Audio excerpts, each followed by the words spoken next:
Before the Greeks, before the Romans, before the Bible was even written, there was Egypt. How did one civilization survive longer than any empire in history? Through floods, wars, invasions, and even the death of its gods. What secrets did the Nile whisper to its people?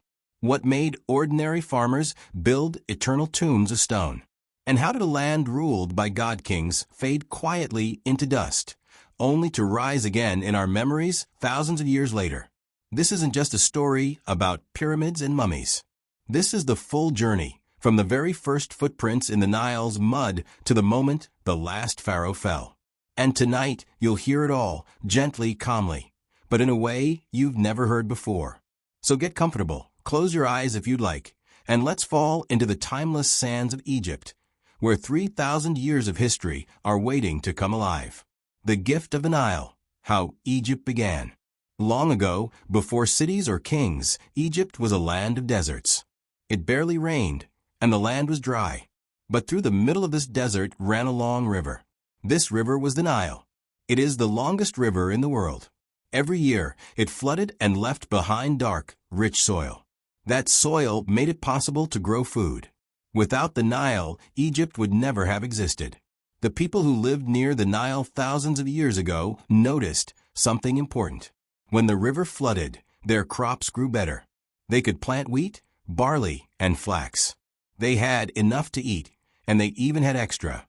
With extra food, people didn't need to farm all the time. Some became builders, potters, or leaders. This was how small villages began to grow into towns. This was the very beginning of ancient Egypt. It happened a very long time ago, more than 5,000 years ago, around 3,100 BCE. That's when Egypt started to become a united land. Before that, it was made up of small tribes and villages. Some were in the south, called Upper Egypt. Others were in the north, near the Nile Delta, called Lower Egypt. These two parts were different in many ways, but they both lived by the Nile. Then came a powerful leader, King Narmer, also known as Menes. He united Upper and Lower Egypt into one kingdom.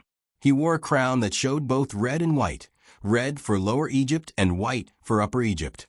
This was the first time Egypt was ruled by one king. It was the start of the first dynasty. People in Egypt didn't call their ruler king. They used a special word, pharaoh. Pharaohs were not just rulers. They were seen as gods on earth. People believed they had a special connection to the gods and the afterlife. This idea would shape Egypt for thousands of years. Once Egypt became united, the first dynasties began to grow strong. A dynasty is when rulers from the same family take turns being pharaoh. The early dynasties built temples and made rules for farming, taxes, and trade. They also began to write things down. The Egyptians invented one of the earliest writing systems in the world, hieroglyphics. These were symbols that stood for words or sounds. They wrote on walls, stones, and later on papyrus, a paper-like material made from the papyrus plant that grew by the Nile. Writing helped Egypt become more organized. They could keep track of food, taxes, and laws. It also helped them tell their history. Religion was a big part of life in early Egypt. The people believed in many gods. Some gods were kind and helpful. Others were powerful and scary. Ra was the sun god, and he was one of the most important. He was believed to sail across the sky each day in a boat. At night, he went through the underworld to rise again. Another important god was Osiris, the god of the afterlife. The Egyptians believed that when people died, their souls went on a journey. If they lived a good life, they could enter the afterlife, a peaceful and happy place. But first, their heart had to be weighed. If it was lighter than a feather, they could pass. If it was heavy with bad deeds, they could not. Because of this belief, the Egyptians cared deeply about death and burial. They began to build tombs for their dead. They believed the body had to be preserved for the soul to live on. This is why they created mummies. Mummification took many days. They took out the organs, dried the body with salt, and wrapped it in linen. Then the mummy was placed in a coffin and buried with food, clothes, and treasures for the afterlife. Over time, tombs became more and more important, especially for the pharaohs. The early pharaohs were buried in mastabas, simple, flat-roofed buildings. But one day, an architect named Imhotep had a new idea. He worked for Pharaoh Djoser in the 3rd dynasty. Instead of a flat tomb, Imhotep built one with steps, like a staircase going to the sky. This was the first pyramid. It's called the Step Pyramid of Djoser, and it still stands today at a place called Saqqara. The Step Pyramid was the beginning of something amazing. Later pharaohs wanted bigger, taller, and more perfect pyramids. Egypt was entering what we now call the Old Kingdom, a time of great building, strong pharaohs, and growing wealth. In this time, the pharaohs built the most famous pyramids in the world, at a place called Giza. One pharaoh, Khufu, built the Great Pyramid. It was the tallest building in the world for thousands of years. It was made with over 2 million stone blocks, each one weighing as much as a car. No one is completely sure how they built it, but it was a huge effort. Thousands of workers labored for years to finish it. Next to the pyramids, they built the Sphinx, a giant statue with the body of a lion and the head of a man. The Sphinx may have been built to guard the pyramids or to show the power of the pharaoh. The Old Kingdom was a time of strength and success. Egypt had good harvests, strong rulers, and amazing buildings. But nothing lasts forever. After about 500 years, the Old Kingdom began to weaken. The pharaohs lost power, local governors called nomarchs became stronger, and there were problems with food and money. The central government could no longer control everything. This led to a time of trouble, which historians call the First Intermediate Period. Hard times and a new beginning. After the Old Kingdom came to an end, things in Egypt started to fall apart. The pharaohs were no longer strong. They lost control over the country. Local leaders, called nomarchs, took power in their own towns. They made their own rules and didn't listen to the pharaoh anymore. Without a strong leader, Egypt became weak. There were problems with farming. The Nile didn't flood the same way it used to. This meant there wasn't enough water for crops. People began to go hungry. Some even wrote sad poems about these hard times. They said the world felt upside down. This time of trouble is called the First Intermediate Period. It lasted for about 100 years. Egypt was not one country anymore. It was broken into small parts, each ruled by different people. But even in these hard times, Egypt didn't completely fall. In the south, there was a city called Thebes.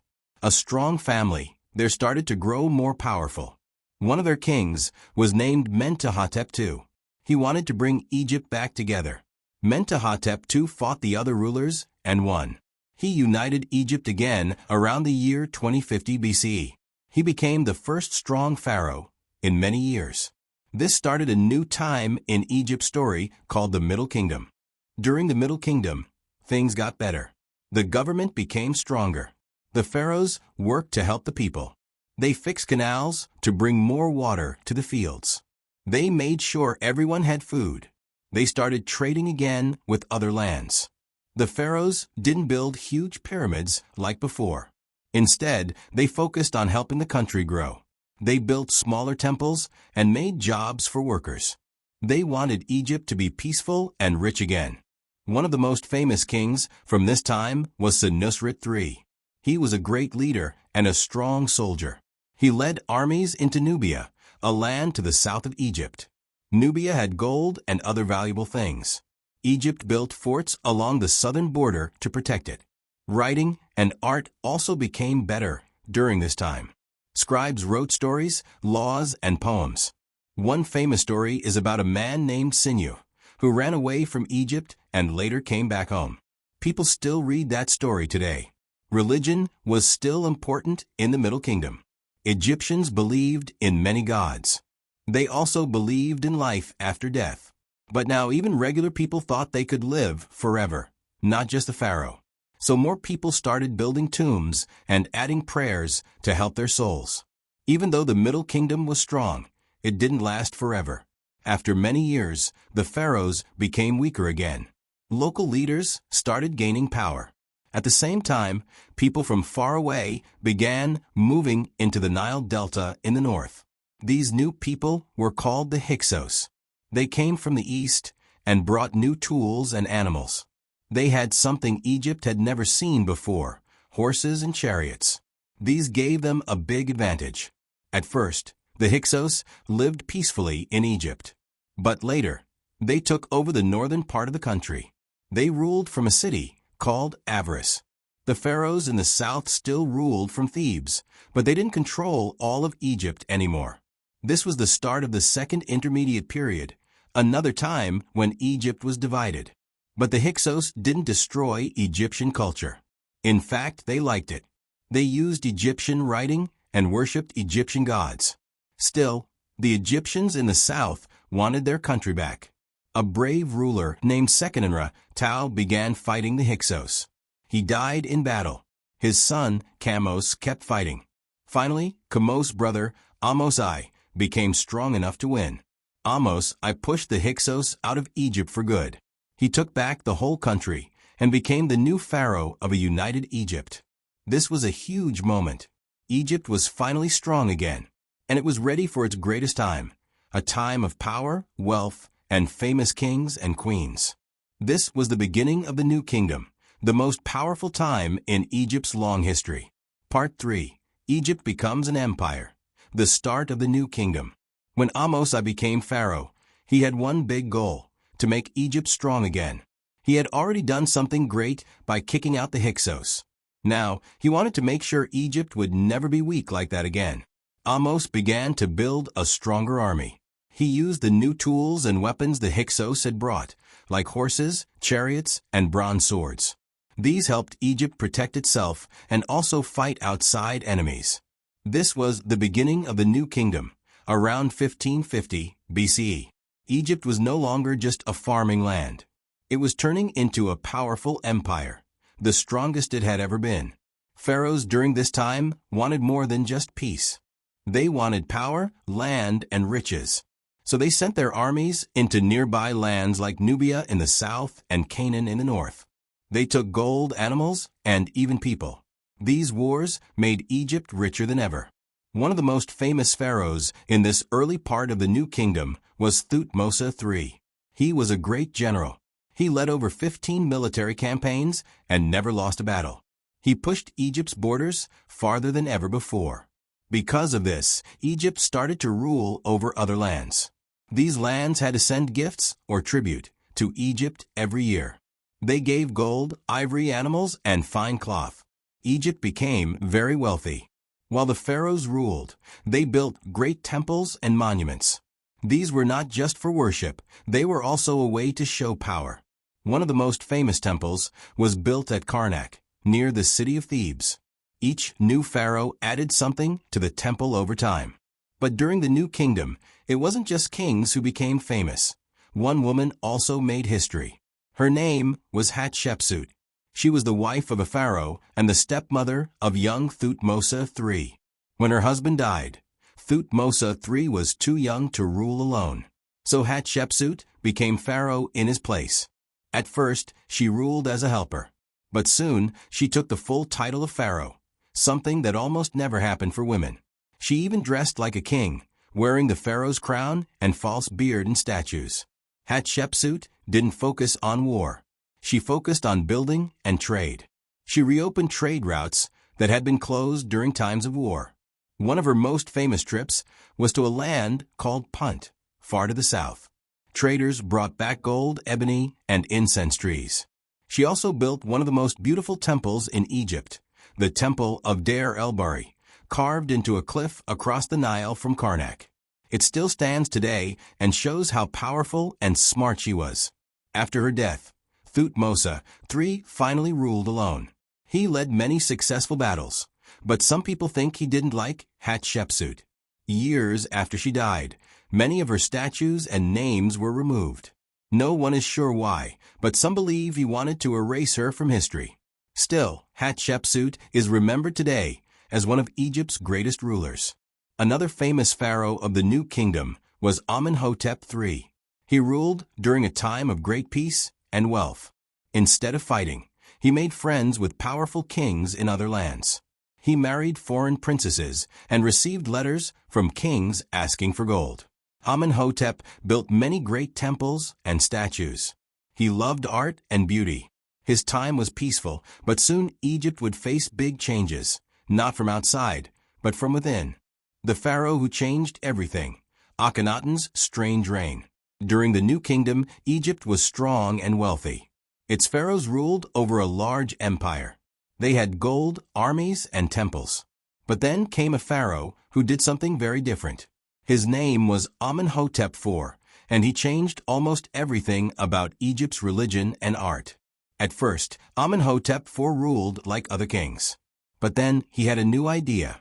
He believed there was only one true God, a sun god named Aten. Aten was shown as a sun disk with rays ending in little hands. Amenhotep said all the old gods were false, and that Aten was the only one people should worship. This was a very big deal. Egypt had always believed in many gods, like Ammonius, Ra, Osiris, Isis, and more. Temples to these gods had been built all over the country. Priests of Ammonius were very powerful. But Amenhotep didn't like that. He wanted to take their power away. So he changed his name to Akhenaten, which means servant of Aten. He closed the temples of the old gods.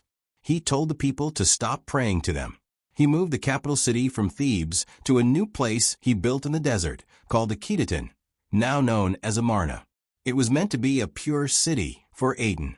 This time in Egypt's history is called the Amarna period, and it was unlike anything that came before it.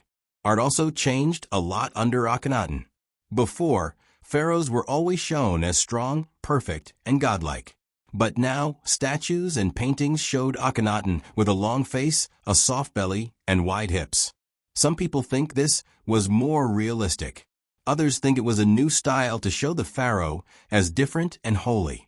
In family scenes, Akhenaten was shown sitting with his wife and daughters under the rays of Aten. His wife, Queen Nefertiti, became very famous for her beauty. Her statue, with a tall blue crown, is one of the most famous images from ancient Egypt today. But not everyone liked these changes. Many priests, workers, and normal people still believed in the old gods. They were afraid to speak out, but they didn't truly give up their beliefs. During Akhenaten's reign, Egypt stopped going to war. The empire became weaker. Lands Egypt once ruled began to break away. Foreign kings sent letters asking for help, but Akhenaten ignored them. He only cared about his god, Aten. After Akhenaten died, no one was sure what to do. His strange new religion had upset a lot of people. The next few rulers didn't last long. But soon a boy became pharaoh, and he would become one of the most famous pharaohs in all of history. His name was Akhenaten, which means living image of Aten. But not long after becoming king, he changed his name to Tutankhamun, meaning living image of Ammonius. This showed that the old gods were coming back. Even though Tutankhamun is very famous today, he didn't do much during his short life. He became pharaoh when he was only about 9 years old and died when he was just 19. He was a young boy trying to fix what Akhenaten had broken. Under his rule, the temples of Ammonius were reopened. The capital was moved back to Thebes. The old ways returned. But Tutankhamun didn't live long enough to see Egypt fully recover. His tomb was not very large, but it was filled with treasures. For thousands of years, no one knew where it was. Then, in 1922, a man named Howard Carter discovered it in the Valley of the Kings. It was almost untouched. Inside was a golden coffin, jewelry, statues, and even the boy king's body. The world was amazed. Tutankhamun became a symbol of ancient Egypt, even though he had been a minor ruler. His tomb showed how rich Egypt had been during the New Kingdom. After Tutankhamun, a man named I became pharaoh. He was an advisor and not from royal blood. Then came Horemheb, a general who wanted to erase the memory of Akhenaten and his strange religion. He ordered old temples to be rebuilt. He destroyed statues and names of the Amarna pharaohs. He wanted Egypt to look like it always had. He also didn't have a son, so he chose his best general, Pharaohs, to become the next king. This man would take the name Ramses I, and his family would rule Egypt for a very long time. This started the time of the 19th dynasty, and Egypt was about to enter one of its most famous periods, full of powerful kings, great battles, and massive building projects. The age of Ramesses and the height of Egypt's power. After the death of Hormheb, the general he trusted most became the new king. His name was Paramessu, but as pharaoh, he took the name Ramesses I. He only ruled for a short time, but his family, the Ramesside dynasty, would lead Egypt into some of its most famous and powerful years. Ramesses I passed the crown to his son, Seti I. Seti was a strong leader and military man. He wanted to bring back the power and respect that Egypt had lost during the Amarna period. He began leading armies into Canaan and Syria, where Egyptian power had weakened. Seti also fought in the south, in Nubia. He rebuilt temples, strengthened cities, and made people proud of Egypt again. One of his greatest buildings was the Temple of Seti at Abydos, filled with beautiful carvings and a list of past kings. But the most famous pharaoh of this family was his son, Ramses II, often called Ramesses the Great. Ramesses II ruled for over 60 years, one of the longest reigns in Egyptian history. He became king as a young man and ruled into his 90s. Under his leadership, Egypt became rich, strong, and famous once again. He wanted to be remembered forever, so he built more monuments, temples, and statues than any other pharaoh. His name was carved everywhere, on temples, walls, statues, and columns. Sometimes, he even carved his name over the names of earlier kings to take credit for their work. One of his greatest achievements was the building of the temple at Abu Simbel in southern Egypt. It was carved into a mountain, with 4 huge statues of Ramesses sitting at the entrance. Inside, the temple was lined with images of gods and of Ramesses himself, showing him as both a man and a god. Twice a year, the sunlight would shine deep into the temple and light up the statue of the pharaoh. It was a masterpiece of design and power. Ramesses II was not just a builder, he was also a warrior. Early in his reign, he led his army north to fight the powerful Hittite Empire, which ruled over parts of modern-day Turkey and Syria. The most famous battle of his life was the Battle of Kadesh. It was one of the largest chariot battles in history. Ramesses led his troops with bravery, but the battle ended without a clear winner. Both sides claimed victory, but in the end, neither fully took control of Kadesh. Years later, Ramesses and the Hittite king agreed to make peace. They signed one of the first peace treaties in the world, a remarkable moment in ancient history. A copy of this treaty still exists, and a version of it hangs at the United Nations today as a symbol of early diplomacy. Ramesses also built a huge city in the Nile Delta called Pir-Rames. It became his capital, filled with temples, homes, gardens, and a great palace. He ruled from there for decades, enjoying wealth, fame, and the love of his people. He had many wives and over 100 children, which made him the father of more children than any other pharaoh. His favorite wife was Queen Nefertari, and he built a beautiful temple for her next to his at Abu Simbel. In it, she is shown as equal to a goddess, something very rare in Egyptian art. As Ramesses grew older, people began to see him almost like a god. He had ruled for so long that most Egyptians had never known any other king. His face, his name, and his stories were known everywhere. But even great kings must die. When Ramesses II passed away, he left behind a strong and famous Egypt. He was buried in the Valley of the Kings, and his mummy was later found and is now kept safely in a museum. After him, his sons and grandsons tried to follow his path. His son Merneptah became pharaoh next. During his rule, there was a threat from a mysterious group called the Sea Peoples, invaders who attacked Egypt's coasts and tried to settle in the land. Merneptah was able to stop them, at least for a time. He also left behind an important inscription called the Merneptah Stele, which mentions a group called Israel in Canaan. This is one of the earliest written records of the people known as the Israelites. As the Ramesside line continued, Egypt began to face more problems. Later kings, like Ramesses III, also had to deal with attacks from the Sea Peoples. These groups were causing trouble all over the eastern Mediterranean, attacking cities and collapsing kingdoms.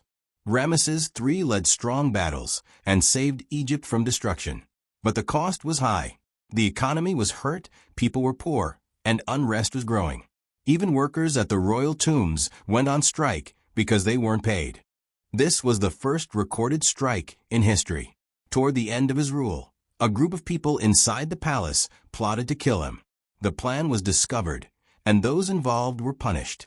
Ramses III may have been badly injured or killed during the attempt. His mummy shows signs of a deep cut to the throat. Egypt had survived, but things were starting to fall apart. The power of the pharaohs was weakening. The economy was in trouble. Temples had too much power, and priests were acting like kings. Egypt was no longer rising. It had reached its high point, and now slowly it would begin to decline. The slow fall, when pharaohs lost their power. After the powerful reign of Ramses II and the brave efforts of Ramses III, things in Egypt started to change, and not for the better. Egypt was still a proud and beautiful land, but its strength was fading. The great days of empire and mighty pharaohs were slowly coming to an end. One of the big problems was money. During the New Kingdom, the pharaohs had spent so much building temples, making statues, and fighting wars. These things cost a lot, and over time, there was less gold and silver to go around. Even Egypt's mines in Nubia weren't bringing back as much treasure as before.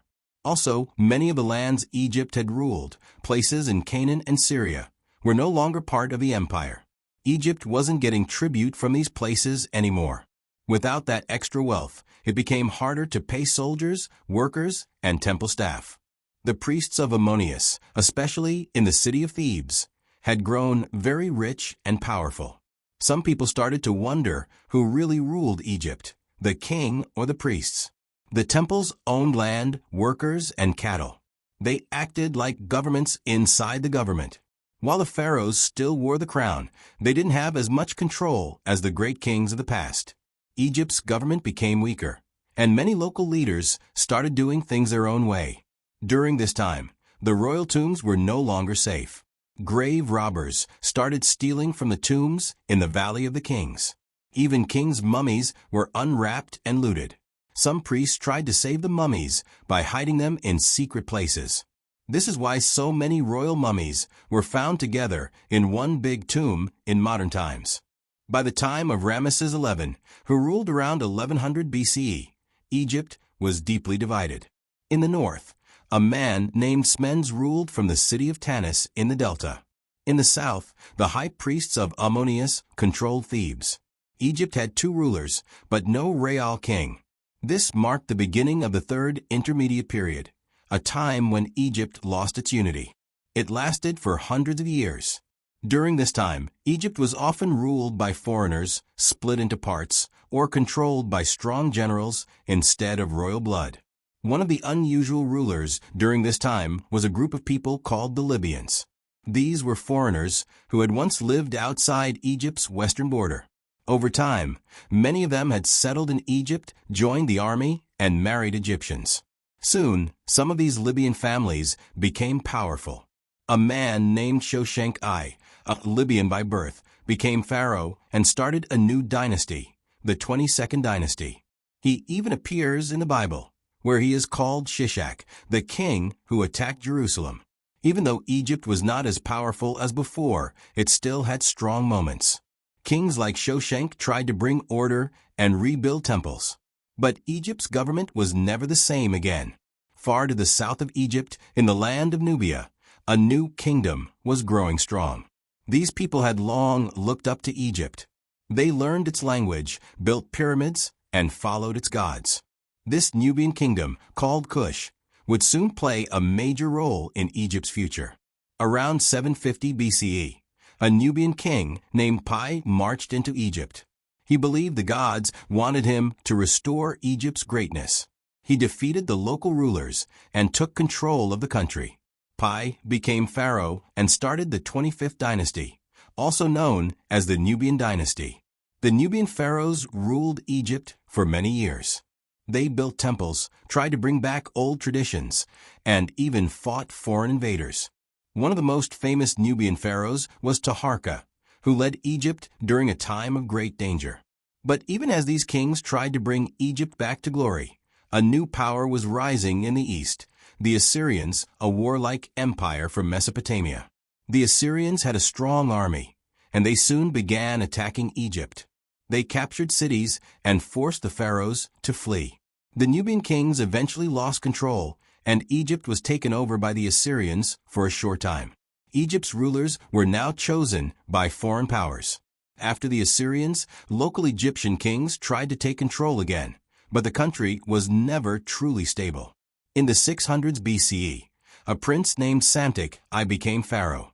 He worked with Greek soldiers and traders to rebuild Egypt's strength. This started the 26th dynasty, also known as the Sate period. Egypt was briefly peaceful and strong again, but it wouldn't last. New powers were rising: the Babylonians in Mesopotamia and the Persians in Iran. These empires were much larger and stronger than Egypt. Soon, they would turn their eyes toward the Nile. Egypt had lasted for over 2,000 years by this point. It had gone through highs and lows, but it was no longer the great empire it once was. Foreign threats were growing, and Egypt would soon face one of its biggest challenges yet. Egypt faces new empires: the Persian conquest. After the rule of Psamtik I and the Sate kings of the 26th dynasty, Egypt felt strong again for a short time. The country was more stable. Art, writing, and religion returned to older styles. Temples were rebuilt, and the Nile Valley seemed peaceful. But Egypt was now a small kingdom compared to the giant empires growing in the east. One of these rising powers was Babylon. Another, even stronger, was Persia, a new empire that would soon become one of the largest in the world. In 525 BCE, Egypt was ruled by Psamtik III, the last king of the Sate line. At the same time, Cambyses II, the king of Persia, had already conquered Babylon and many other lands.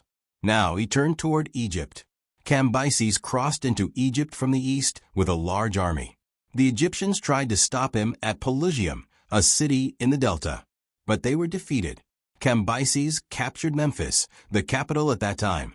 Psamtik III was taken prisoner and later died in captivity. Egypt had fallen. For the first time in its history, it was ruled by foreigners who didn't even pretend to be Egyptian. This was the start of the First Persian period. The Persians treated Egypt as a province in their vast empire. Cambyses declared himself pharaoh, but the people of Egypt didn't see him as a true king. He didn't respect their religion or customs. Stories say he damaged temples and even killed sacred animals like the Apis bull. Whether or not these stories are fully true, the people clearly didn't trust him. Later Persian kings tried to rule more wisely. Darius I, for example, repaired temples and supported Egyptian traditions. He had inscriptions written in Egyptian and built new roads and canals. But still, Egypt was no longer free. It had become part of the Persian Empire. Over the years, Egyptians tried many times to break free. There were revolts and uprisings, but most failed. Then, around 404 BCE, a local ruler named Amartius finally drove out the Persians and became king. This was the start of the 28th dynasty, but it was short-lived. What followed was a series of small dynasties with local kings, the 29th and 30th dynasties. These kings were Egyptian, and they worked hard to restore Egypt's pride and independence. One of the most successful was Nectanebo I, who ruled during the 30th dynasty. He was a strong leader who built temples and fought off enemies. His grandson Nectanebo II was the last native Egyptian pharaoh. He ruled from 360 to 343 BCE. But then, the Persians came back. This time, they were led by Artaxerxes III. He invaded Egypt and defeated Nectanebo II. Egypt once again became part of the Persian Empire, starting the Second Persian period. This time, Persian control was harsher. Temples were looted and local people suffered. Egypt was now fully under foreign rule. But this second period of Persian rule didn't last very long. A new and even more powerful figure was about to arrive, someone who would change the world and leave his mark on Egypt forever. His name was Alexander the Great. Alexander was a young king from Macedonia, a region in northern Greece. He was trained by famous teachers like Aristotle and became king after his father was assassinated. In 334 BCE, Alexander began a campaign to conquer the Persian Empire. And he succeeded. He swept through Asia Minor, the Middle East, and into Egypt. When Alexander entered Egypt in 332 BCE, the people welcomed him. They had suffered under the Persians and saw him as a liberator. He respected Egyptian religion, visited temples, and even went to the oracle at Siwa Oasis, where priests told him he was the son of the god Ammonius. Alexander founded a new city on the coast of the Mediterranean Sea, a place that would become one of the most important cities in the ancient world. He named it Alexandria. Alexandria was not just a port city. It was planned as a center of learning, trade, and power. With its wide streets, lighthouse, and library, it would soon become the heart of Egypt under Greek rule. Although Alexander left Egypt soon after founding the city, his influence lasted. He died young, at only 32 years old, in 323 BC. After his death, his empire was divided among his generals. One of those generals was Ptolemy, who took control of Egypt. He declared himself ruler and started the Ptolemaic dynasty, a line of Greek kings who ruled Egypt for nearly 300 years. Even though they were Greek, the Ptolemies adopted many Egyptian customs. They called themselves pharaohs, built temples, and supported Egyptian gods. But they also brought Greek culture, language, and ideas into Egypt. This new mix of Greek and Egyptian traditions would shape Egypt for centuries. The most famous member of the Ptolemaic dynasty would be a queen whose name is still known today, Cleopatra. Egypt was no longer ruled by its own people, but its culture, history, and spirit continued to shine, even under foreign kings. Cleopatra and the last days of ancient Egypt. Egypt was now ruled by the Ptolemaic dynasty, Greek kings who came to power after the death of Alexander the Great. These rulers were not Egyptians by birth, but they lived in Egypt, acted like pharaohs, and tried to keep both Egyptian and Greek cultures alive. The capital of this new Egypt was Alexandria, the city founded by Alexander. It quickly became one of the most important cities in the world. It had a large harbor, tall lighthouses, busy markets, and a great library that held thousands of scrolls full of knowledge. Scholars, writers, and scientists came from everywhere to study there. The Ptolemies kept Egypt rich and powerful for many years. They built temples for Egyptian gods, followed some ancient customs, and married within their own family, even brothers and sisters, to keep their bloodline pure, as the old pharaohs once did. But over time, the Ptolemaic kings became weaker. Many of them were young or inexperienced, or more interested in their own comfort than ruling wisely. Some kings fought with their own family members, and others lost the trust of the people. Egypt's government became messy, and money problems grew. The army was not as strong as it had been in the past. Taxes were high. The people became tired of their rulers. Meanwhile, far away in the west, a new power was growing stronger every year, Rome. The Romans had taken over most of Italy and were now spreading across the Mediterranean. They conquered lands in Spain, North Africa, and Greece. Soon, they were looking toward Egypt. This is when Cleopatra VII comes into the story, the last and most famous ruler of ancient Egypt. Cleopatra was born in 69 BCE in Alexandria. She was part of the royal Ptolemaic family, but she was different from many of the kings and queens before her. Cleopatra was smart, well-educated, and spoke many languages, including Egyptian. Most of the Ptolemies before her had only spoken Greek. Cleopatra wanted to connect with the people and be seen as a true Egyptian queen. She came to power during a very difficult time. Egypt was in debt, the government was weak, and Rome was already becoming involved in Egyptian politics. Cleopatra ruled alongside her younger brother at first, but soon they fought for full control. She had to be clever and brave to survive. At the same time, one of the most powerful men in Rome was Julius Caesar. He came to Egypt chasing his enemy, Pompey, during a Roman civil war. Cleopatra saw a chance to win his support. There is a famous story that she had herself smuggled into Caesar's palace, rolled inside a rug, so she could speak with him in private. Cleopatra and Caesar became close allies and also lovers. She had a child with him named Caesarion. With Caesar's help, Cleopatra won back her throne and ruled Egypt again. But after a few years, Caesar was killed in Rome by enemies who feared his growing power. Cleopatra now turned to another powerful Roman, Mark Antony. He was one of Caesar's top generals and was leading the eastern half of the Roman world.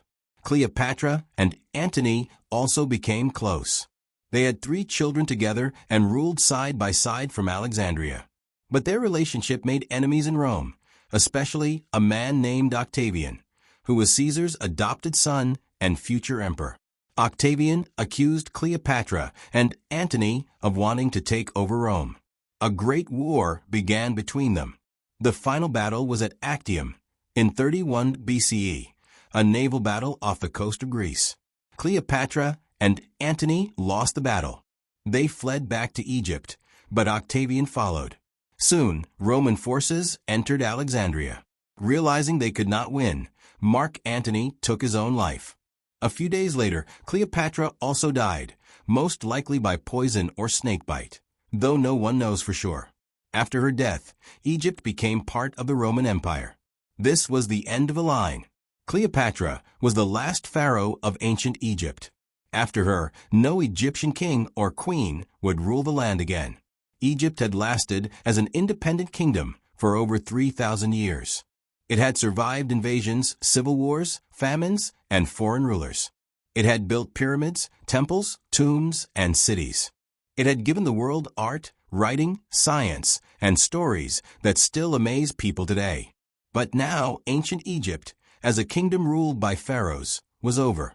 Under Roman rule, Egypt was treated as a province. Roman governors collected taxes and kept peace. The temples were still active, but over time, the old religion began to fade. New beliefs came to Egypt, including Christianity. Later, during the 600 CE, Islam arrived and became the main religion of the land. The old gods of Ra, Osiris, Isis, and Anubis slowly disappeared from daily life. But even though the ancient ways faded, the legacy of Egypt never disappeared. The pyramids still stood. The hieroglyphs still covered the walls. The stories of the pharaohs were remembered. The ancient temples were ruins, but they were still full of wonder. And the world never forgot what Egypt had done. What made ancient Egypt so special? Now that we've followed Egypt from its earliest kings to the final queen, Cleopatra, and the arrival of the Romans, let's pause and look back at what made ancient Egypt so different, so powerful, and so long-lasting. Egypt didn't just appear and disappear like many other ancient lands. It stayed strong for thousands of years. But why? One big reason is the Nile River. The Nile is the longest river in the world. Every year, it flooded gently and brought rich soil to the farmlands. This made the land around the river perfect for farming. While other places might have had droughts or poor soil, Egypt had a steady food supply. People grew wheat, barley, onions, garlic, lettuce, and more. Surplus food meant the population could grow. And the Nile was not just good for farming. It was like a giant road. Boats moved up and down, carrying goods and people. This helped trade and communication. It connected cities and temples from north to south. Another reason for Egypt's long success was its geography. Egypt was surrounded by natural borders, deserts to the east and west, the sea to the north, and waterfalls, called cataracts, to the south. These barriers helped protect Egypt from many invaders. Unlike Mesopotamia or other regions, Egypt was not constantly under attack. It had peace for long stretches of time. This peace allowed Egyptians to build cities, create art, write books, and build monuments without constant war. But perhaps the biggest reason for Egypt's strength was its belief system. Egyptians believed deeply in order, what they called Ma'at. Ma'at meant balance, truth, justice, and harmony. It guided everything. How people behaved, how the government ruled, how temples were built, and even how the gods kept the world working. At the top of this system was the pharaoh. Egyptians believed the pharaoh was chosen by the gods to keep Ma'at alive on earth. The pharaoh was more than a king. He was the connection between the people and the divine. This belief gave Egypt strong leadership for generations. Even when a pharaoh died, Egyptians believed his soul lived on. That's why they built tombs and filled them with everything the pharaoh might need in the afterlife: food, clothes, games, and golden treasures. The belief in the afterlife also led to one of Egypt's most famous achievements: mummification. Egyptians wanted to preserve the body so the soul could return to it.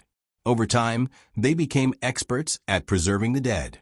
This is why so many mummies, even thousands of years old, are still found today. Egypt was also rich in culture and creativity. Their writing system, hieroglyphs, was beautiful and complex. It used pictures to show sounds, ideas, and stories. Scribes were highly respected, and writing was used on tomb walls, temple carvings, and scrolls of papyrus. They had incredible architecture: pyramids, temples, and statues carved from stone that still stand today. Without modern machines, they used careful planning, thousands of workers, and clever tools to move heavy blocks. The Great Pyramid of Giza was the tallest man-made structure on Earth for over 3,800 years. Egyptians also made advances in medicine, astronomy, math, and farming. They knew how to treat wounds, make calendars based on the stars, measure land after the Nile floods, and create strong building designs. And their art was full of color and meaning. Scenes on tomb walls showed daily life: fishing, farming, dancing, music, and family. Even animals were drawn carefully and respectfully, showing how deeply connected they felt to the natural world. One thing that helped Egypt last so long was how it adapted. Even when foreign rulers came, Egypt didn't lose its culture. The Hyksos brought chariots. Egyptians learned to use them. The Nubians ruled for a time. They honored Egypt's gods. The Greeks ruled under the Ptolemies. They studied Egyptian language and worshipped their deities.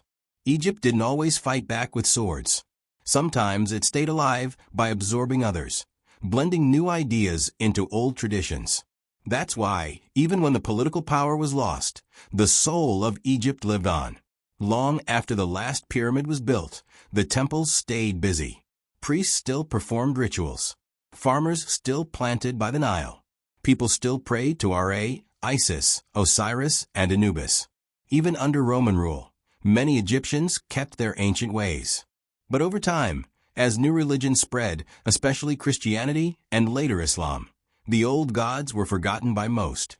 Temples were closed, hieroglyphs were no longer taught, and the ancient language was lost. Egypt entered a new chapter, but the memory of its ancient days never faded completely.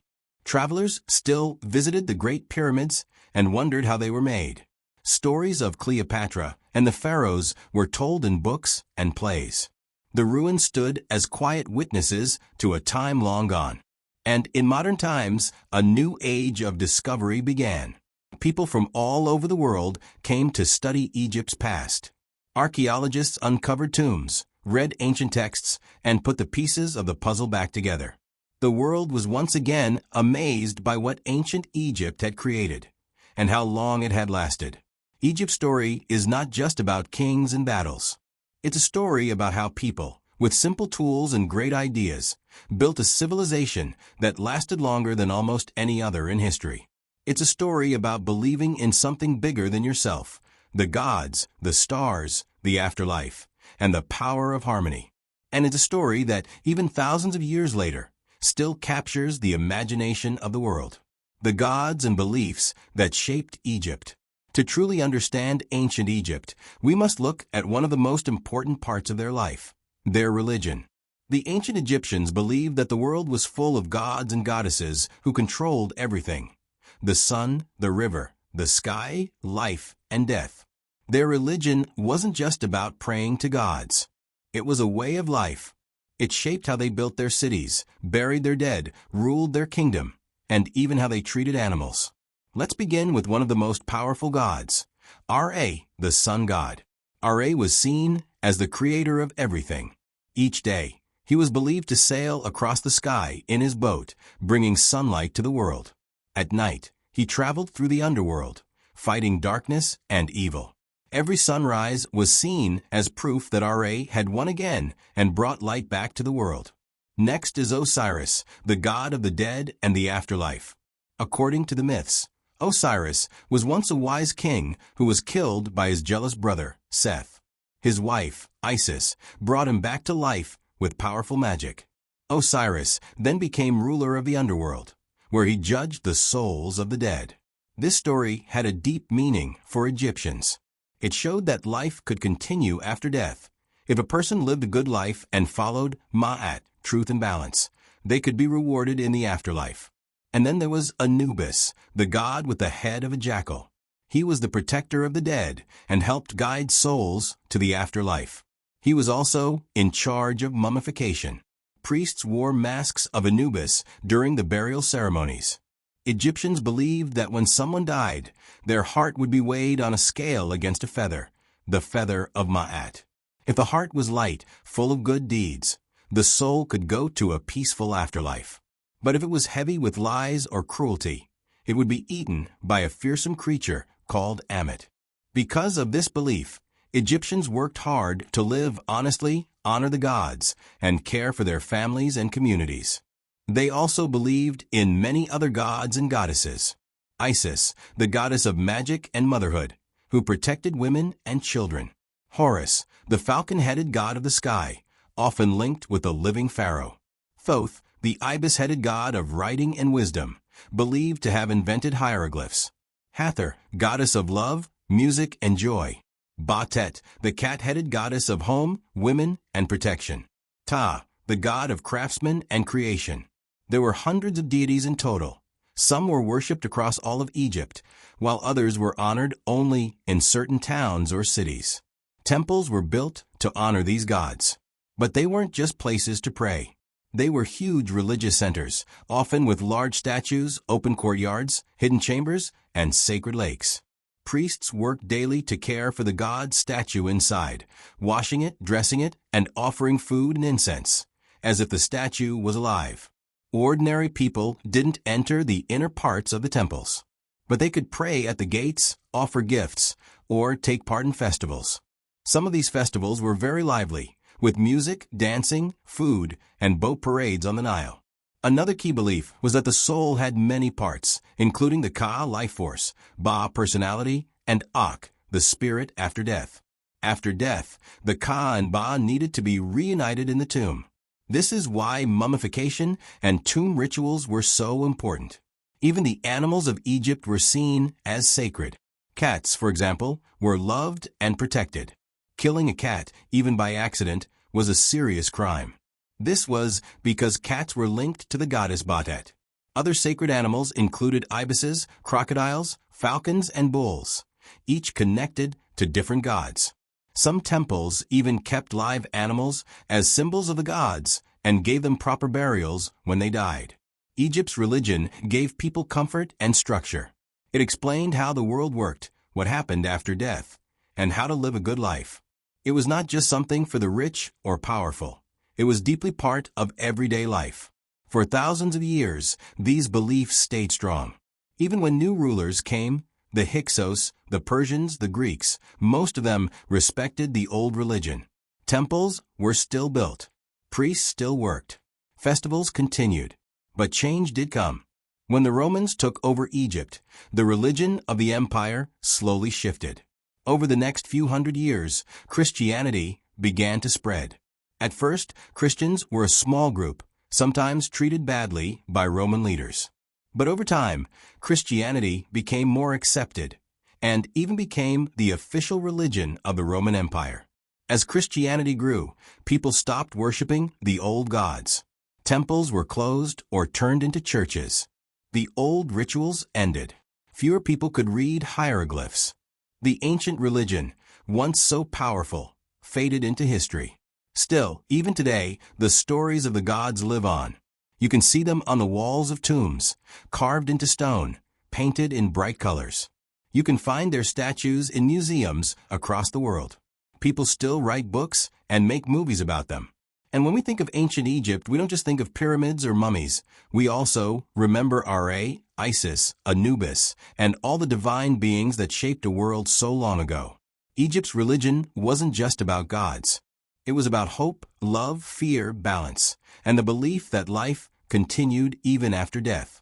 It gave meaning to their world and left behind a legacy that still fascinates us today. Life in ancient Egypt. How ordinary people lived. While we often hear about pharaohs, pyramids, and gods, most of ancient Egypt's history was lived by ordinary people, farmers, builders, craftsmen, traders, and families. In this part, we'll take a closer look at how regular Egyptians lived their everyday lives. Let's begin with the homes. Most Egyptians lived in small mud brick houses. These bricks were made from mud mixed with straw and dried in the sun. Since it rarely rained in Egypt, these houses lasted a long time.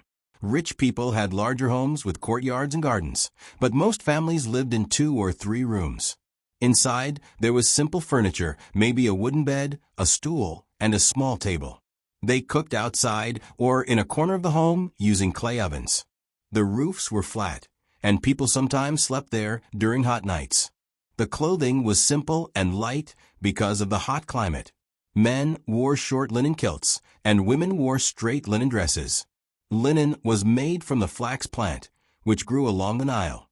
Both rich and poor wore jewelry, like necklaces, bracelets, and earrings, though wealthy people had gold and precious stones, while others used beads and shells. Children usually didn't wear clothes when they were very young. As they grew older, they helped their parents with farming, fishing, or household work. Most boys learned their father's job, and girls helped with cooking and weaving. Now let's talk about food. Most meals were made from things grown along the Nile. Egyptians ate bread made from emmer wheat and drank beer brewed from barley. They also ate onions, garlic, lettuce, cucumbers, and dates. Fish from the Nile and birds from the marshes were common. Meat like beef or lamb was more rare and usually eaten during festivals. Honey was used as a sweetener, and salt helped preserve food. Even the poorest Egyptians ate well during most times, thanks to the Nile's steady harvests. Next, let's look at jobs. The largest group in Egypt were the farmers. They worked hard, planting and harvesting crops in time with the Nile's flooding. Every year, the river left behind rich black soil, which made farming easier than in many other places. Then there were craftsmen and artisans, skilled workers who made pottery, jewelry, furniture, statues, and tools. Their work was important, especially for temples and tombs. Builders worked on massive projects, pyramids, temples, and palaces. Contrary to what some might think, the pyramids weren't built by slaves. They were made by thousands of workers, many of whom were paid with food, shelter, and beer. It was hard work, but being part of a project for the pharaoh was an honor. Scribes were a special group. They knew how to read and write hieroglyphs. They kept records, wrote letters, managed taxes, and copied sacred texts. Becoming a scribe required many years of schooling, but it was one of the best ways for a person to rise in society. There were also priests, doctors, traders, musicians, and soldiers. Egypt's economy needed all kinds of people to work together. Women in ancient Egypt had more rights than in many other ancient cultures. They could own property, start businesses, and even divorce their husbands. Some women became priestesses, doctors, or scribes. And a few, like Hatshepsut and Cleopatra, even became rulers. Education was mainly for the rich or for boys training to be scribes. Most people couldn't read or write, but they still learned important skills at home or through apprenticeships. Family was very important. Egyptians loved their children and believed in staying close to family. Many homes had shrines with statues or pictures of loved ones, especially those who had died. Now, let's talk about entertainment. Egyptians enjoyed music, dancing, and games. Children played with dolls, balls, and wooden toys. Adults played board games like Senet, one of the world's oldest known games. They also told stories, sang songs, and enjoyed festivals. There were many festivals throughout the year. Some were for the gods, others for the seasons or to celebrate big events. These included processions, boat rides on the Nile, music, and big feasts. It was a time when everyone, rich or poor, could relax and enjoy life. The laws of Egypt were based on the idea of Ma'at, or balance and justice. There were no written law books like today, but judges and officials knew the rules and tried to be fair. Minor crimes might lead to fines or beatings, while serious ones could lead to harsher punishments. The pharaoh was the highest judge, but most local disputes were handled by village leaders or officials. Health and medicine were also part of Egyptian life. Doctors were respected and trained in special schools. They used herbs, honey, and even magic spells to treat illness. They understood how to set broken bones and clean wounds, and many of their treatments were passed down in scrolls, like the Ebers Papyrus. Cleanliness was important. People bathed often, shaved their heads to avoid lice, and used makeup and perfume, not just to look good, but also to stay healthy. Makeup, especially eye paint made from green malachite or black coal, was worn by both men and women. It protected their eyes from the sun and flies. Even with all this, life could still be hard. Disease, accidents, and food shortages sometimes happened. Most people did not live very long by today's standards. Many died before reaching 40, but they still made the most of each day. And because of their deep beliefs in the afterlife, they were not afraid of death. They believed that as long as they lived a good life and honored the gods, they would find peace and happiness in the next world. So while kings ruled from golden palaces and temples rose beside the Nile, the true heart of Egypt was its people, hardworking, creative, and full of spirit. Art, architecture, and the beauty of Egypt. When we think of ancient Egypt, we often imagine pyramids, temples, and tall stone statues. But Egypt was also a land full of color, design, and artistic beauty. Their art and architecture weren't just decorations. They told stories, honored the gods, and showed how people saw the world. Let's begin with art. Egyptian art followed special rules. It wasn't meant to look realistic in the way modern art does. Instead, it was designed to show things clearly and completely. For example, in wall paintings, people's heads are shown from the side, but their eyes and shoulders are shown from the front. This helped the viewer see every important part of the body. Size mattered too. Important people, like pharaohs and gods, were drawn much larger than others in the same picture. This showed their power and status. A farmer might be small, but a god like Osiris would be huge. The colors also had meaning. Green stood for life and growth, black for the rich soil of the Nile and the afterlife, red for power or chaos, white for purity, and blue for the sky and water. Egyptian art often showed daily life, farming, fishing, dancing, making music, and family activities. These scenes weren't just for fun. People believed that images painted inside tombs could come alive in the next world. So if a farmer painted himself harvesting grain, he could enjoy that in the afterlife too. Now, let's look at architecture, one of ancient Egypt's greatest strengths. The most famous buildings are the pyramids. The early pyramids, like the step pyramid at Saqqara, were made of stacked stone layers. This was built for King Djoser during the Old Kingdom by his architect Imhotep, who later became a god of wisdom and healing. Later, pyramids became smooth-sided, like the ones at Giza. The Great Pyramid, built for Pharaoh Khufu, is the largest and most famous. It once stood over 480 feet tall and was made from over 2 million limestone blocks. It's so well built that it still stands today, over 4,500 years later. Next to the pyramids is the Great Sphinx, a giant statue with the body of a lion and the head of a king. It guards the Giza Plateau and adds to the mystery of ancient Egypt. But pyramids weren't the only amazing buildings. Egypt was also known for its temples. Temples were built all over the country to honor the gods. These were not just places to pray. They were powerful centers of religion, economy, and culture. Each temple had massive stone gates, long courtyards, towering columns, and hidden inner rooms.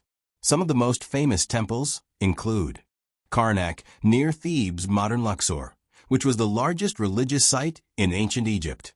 It was expanded by many pharaohs over 1,000 years. Luxor Temple, connected to Karnak by a long road lined with sphinxes. Temple of Hatshepsut, built against cliffs at Deir el-Bahri, with ramps and terraces that look like a natural part of the mountain. Abu Simbel, built by Ramses II, with huge statues of himself carved right into the rock. These temples were covered in carvings and paintings. Stories of gods, kings, battles, and festivals were told in hieroglyphs along the walls. Some of the colors are still visible today, even after thousands of years. Building these temples and pyramids took thousands of workers, many of them skilled. Architects, engineers, stonecutters, and painters worked together to create something lasting. They used simple tools, chisels, hammers, copper saws, and wooden sleds. But with clever planning and teamwork, they created wonders. Let's not forget the tombs, especially in the Valley of the Kings. When pyramids were no longer used for burials, pharaohs were buried in hidden tombs cut into cliffs. These tombs were filled with treasures, food, clothes, and art to help the king in the afterlife. One of the most famous is the tomb of Tutankhamun, found in 1922 by Howard Carter. It was almost untouched, full of gold, furniture, and the young pharaoh's famous golden mask. The discovery gave the world a clearer picture of ancient Egyptian life and beliefs. Another powerful form of art was hieroglyphics, the writing system of ancient Egypt. These symbols were carved into temple walls, painted on tombs, and written on papyrus scrolls. Some were pictures of animals or objects, while others showed sounds or ideas. Learning to read and write hieroglyphs took many years, and only scribes and priests were trained in them. For centuries after Egypt's decline, no one could understand these writings, until the discovery of the Rosetta Stone in 1799. This stone had the same text written in Greek, Egyptian hieroglyphs, and a simpler Egyptian script. A French scholar, Jean-François Champollion, used it to unlock the secrets of hieroglyphs in the 1820s. Through this writing, we have learned about kings, myths, taxes, medicine, prayers, and even jokes. It has brought the voice of ancient Egypt back to life. Let's also talk about music and dance. Although we don't know exactly how their music sounded, we know it was a big part of Egyptian life. People played harps, flutes, drums, tambourines, and even early trumpets. Dancers performed at festivals, ceremonies, and parties. Music and dance were seen as gifts to the gods, especially Hathor, the goddess of joy and music. Jewelry was another form of art. Egyptians loved wearing necklaces, earrings, bracelets, and rings. Jewelry was not only beautiful, it was also believed to have magic powers. Amulets were worn for protection, health, and luck. Even cosmetics were part of art. Men and women used black coal around their eyes, not just for beauty, but to protect from sun and sand. They used scented oils and perfumes to stay clean and smell nice in the hot weather. Through their art and buildings, the Egyptians left a powerful message. They wanted to be remembered. They built not just for their time, but for all time, and they succeeded. Today, when we see their paintings, statues, and temples, we can still feel the beauty, skill, and meaning behind every shape and color. Religion and the gods of ancient Egypt. Religion was at the heart of ancient Egyptian life. It shaped everything from how people lived, to how they built cities, decorated tombs, and even how they ruled the kingdom. The Egyptians believed that the world was filled with powerful gods and goddesses, and that everything in life happened because of them. Let's begin by understanding what the Egyptians believed about the gods. They didn't believe in just one god. Instead, they believed in many gods, each one with their own job. Some gods ruled the sky, others controlled the Nile, the sun, love, war, or even writing. There were over 2,000 gods and goddesses in total. Some were worshipped all over Egypt, and others were only worshipped in certain cities. One of the most important gods was Ra, the sun god. Egyptians believed he rode across the sky each day in a golden boat and passed through the underworld each night. Every morning, when the sun rose, it meant Ra had won the battle against darkness. Another important god was Osiris, who ruled the afterlife. According to the myth, Osiris was killed by his brother Set, the god of chaos, and brought back to life by his wife Isis. Osiris became the ruler of the dead, and his story gave hope that life could continue after death. Isis was worshipped as a loving and protective goddess. She was the goddess of magic and motherhood, and many people prayed to her for healing and safety. Horus, the falcon-headed god, was the son of Osiris and Isis. He represented kingship and protection. Every pharaoh was seen as the living form of Horus on earth. Other popular gods included Thoth, the god of wisdom and writing, who had the head of an ibis bird. Anubis, the god of mummification, who had the head of a jackal. Batet, the cat goddess of home and protection. Hathor, the goddess of music, love, and joy. The Egyptians also believed in a powerful idea called Ma'at. Ma'at was the goddess of truth, balance, and justice. People believed that keeping the world in balance was important. Too much chaos, and bad things would happen. The pharaoh's job was to keep Ma'at in the world by ruling fairly and pleasing the gods. Every city had its own main god, and each temple was a home for a god on earth. Temples weren't like churches today where people gathered to worship. Instead, they were sacred places where priests performed daily rituals and cared for the god statue. They gave food offerings, changed the god's clothes, and cleaned the shrine. The statues of the gods were believed to hold part of the god's spirit. They were carefully guarded and only seen by high priests. Ordinary people could pray outside the temple walls or ask priests to pray for them. Let's now talk about how religion shaped the afterlife. The Egyptians believed that life continued after death, but only if the body was preserved and the soul passed certain tests. That's why mummification was so important. They thought that the soul, called the Ka, needed to return to the body after death. If the body was lost or destroyed, the soul would not survive. To prepare a body for the afterlife, embalmers carefully removed the organs, dried the body using a type of salt called natron, wrapped it in linen, and placed it in a decorated coffin.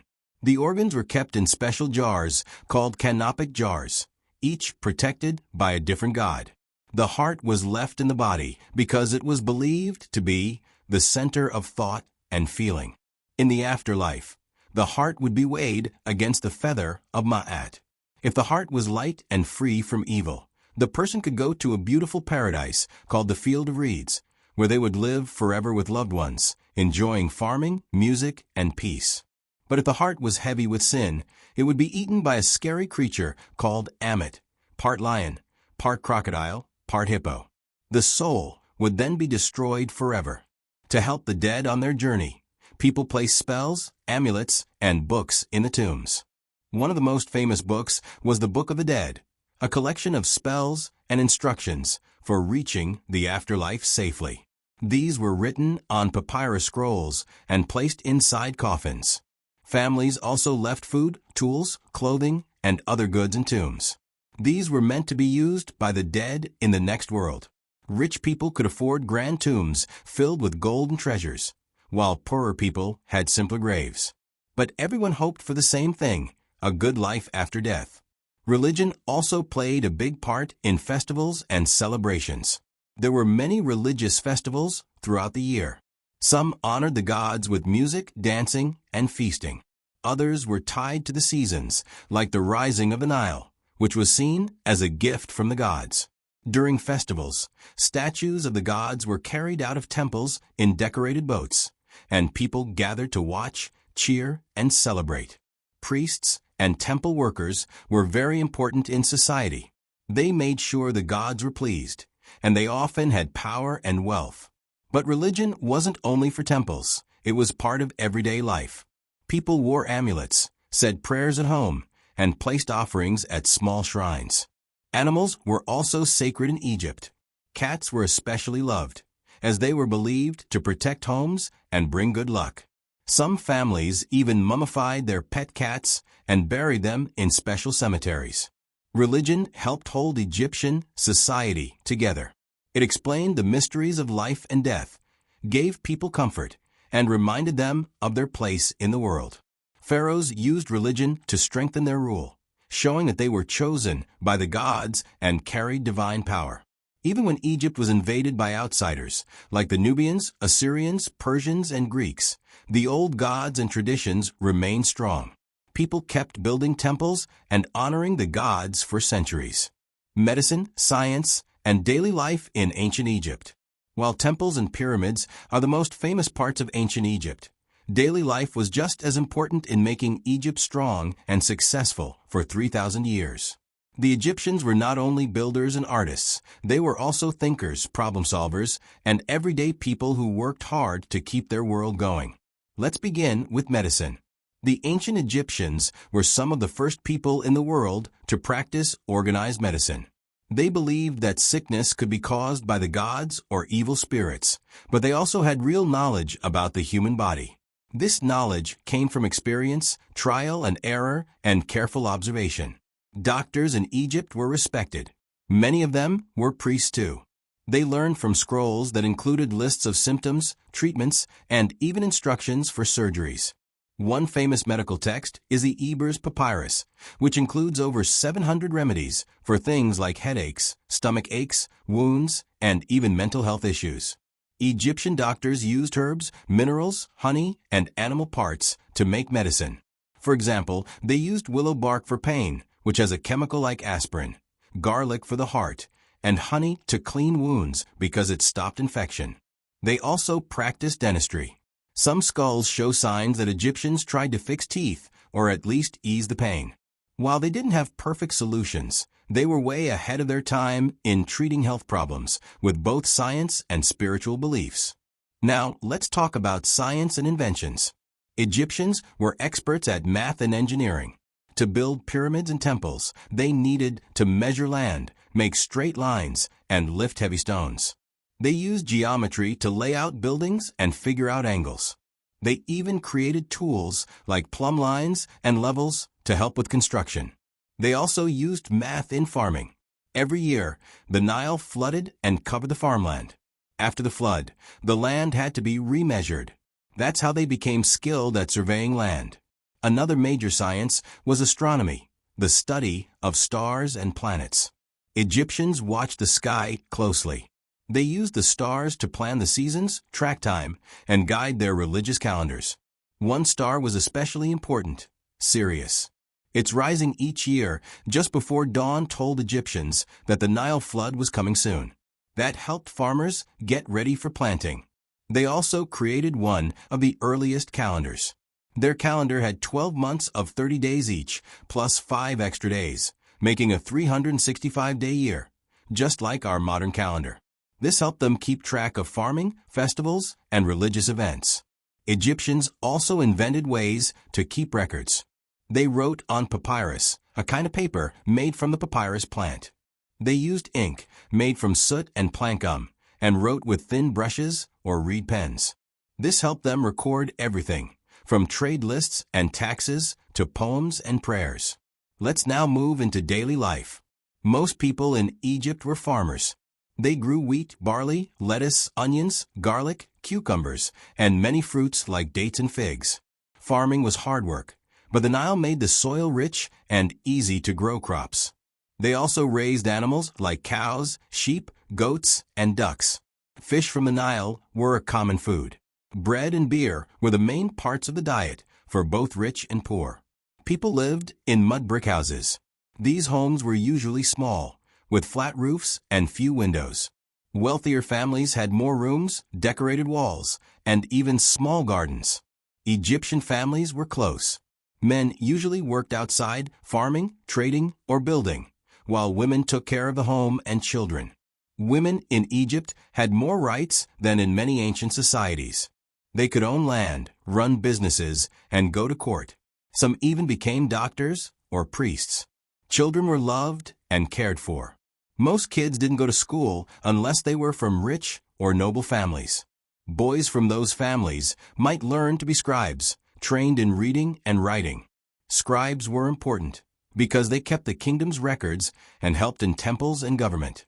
Everyone, from kings to workers, followed rules and customs.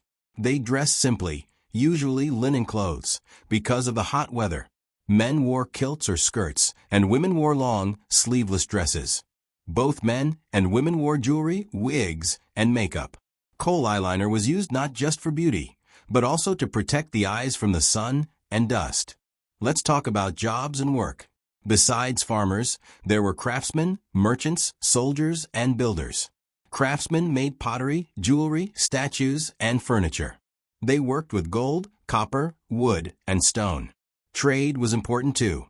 Egypt traded with places like Nubia to the south, the Levant to the northeast, and even faraway lands like Mesopotamia and Crete. They traded for things they didn't have, like timber, ivory, silver, and wine. Work could be hard, especially for laborers. These workers helped build the pyramids, dig canals, and carry heavy stones. But they weren't always slaves, like many people think. Most were regular Egyptians who worked for food, shelter, or payment during certain times of the year. Even though Egypt had slaves, most were prisoners of war or people in debt. They worked in households, temples, or farms, but they were still considered part of society, and some could even earn their freedom. People also enjoyed free time. They played board games like Senet, a favorite in both rich and poor homes. They had music, dancing, and festivals all year round. Hunting and fishing were common pastimes. Children played with dolls, balls, and carved toys. Religion was part of daily life too. People prayed at home, wore protective amulets, and joined in festivals. Life and religion were closely linked, and the gods were seen as close, caring beings who could help with love, health, or work. Finally, the Nile River was the center of everything. The Nile gave water, food, and transport. Boats carried people and goods up and down the river. Families lived near its banks, and everything depended on its yearly flood. That's why the Egyptians gave thanks to the Nile in songs, prayers, and festivals. The New Kingdom, Egypt's Age of Glory. After many years of struggle and foreign rule, Egypt entered a powerful and glorious time called the New Kingdom. This period lasted from about 1550 BCE to 1070 BCE and is often seen as the peak of ancient Egypt's greatness. During this time, Egypt had some of its most famous pharaohs, built massive temples, and ruled more land than ever before. It all began when a local king, named Ahmose I from Thebes, drove out the foreign Hyksos rulers. He brought the land back under Egyptian control and became the first king of the 18th dynasty. With Ahmose's victory, Egypt was united again and ready to rise. Let's explore what made the New Kingdom so special. For one, Egypt became strong and rich. Pharaohs built strong armies and expanded their lands far into Nubia, modern-day Sudan, and Canaan, modern Israel, Palestine, and Syria.